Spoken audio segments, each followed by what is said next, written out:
नमस्ते, मी Snehal गरपणकर. SP9 मराठीमध्ये आपलं पुन्हा एकदा स्वागत. तर पाहुयात आजची विशेष बातमी. कोची येथे धर्मवीर छत्रपती संभाजी महाराज यांच्या बलिदान मासानिमित्त भव्य रक्तदान शिबिराचे आयोजन करण्यात आले होते.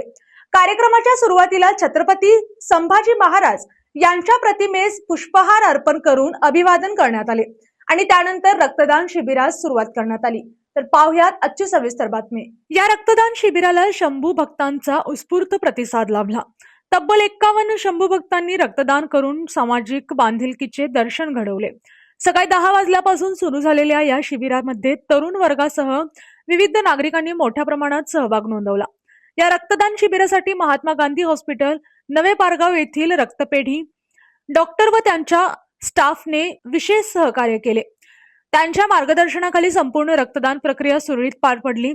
शिवप्रतिष्ठान कोची आणि धर्मवीर छत्रपती संभाजी महाराज जन्मोत्सव समिती यांच्या वतीने या सामाजिक उपक्रमाचे आयोजन करण्यात आले होते. समाजात रक्तदानाबाबत जनजागृती व्हावी आणि गरजू रुग्णांना वेळेत रक्त मिळावे हा या उपक्रमांमागील प्रमुख उद्देश असल्याचे आयोजकांनी सांगितले. या प्रसंगी रणजित पाटील, राज पाटील, अनिकेत पाटील, महादेव पाटील, ओमकार गुरव, शिवाजी बाबर, वैभव गुरव, अभिमन्यू जगदाळे, शंभू डवरी, निखिल बामणे आदींसह अनेक शंभू भक्त आणि कार्यकर्ते उपस्थित होते. कार्यक्रम यशस्वी करण्यासाठी आयोजकांनी विशेष परिश्रम घेतले असून उपस्थित नागरिकांनी या उपक्रमाचे कौतुक केले. आणि अशाच बातम्यांसाठी पाहत रहा SP9 Marathi. Your time your news. धन्यवाद.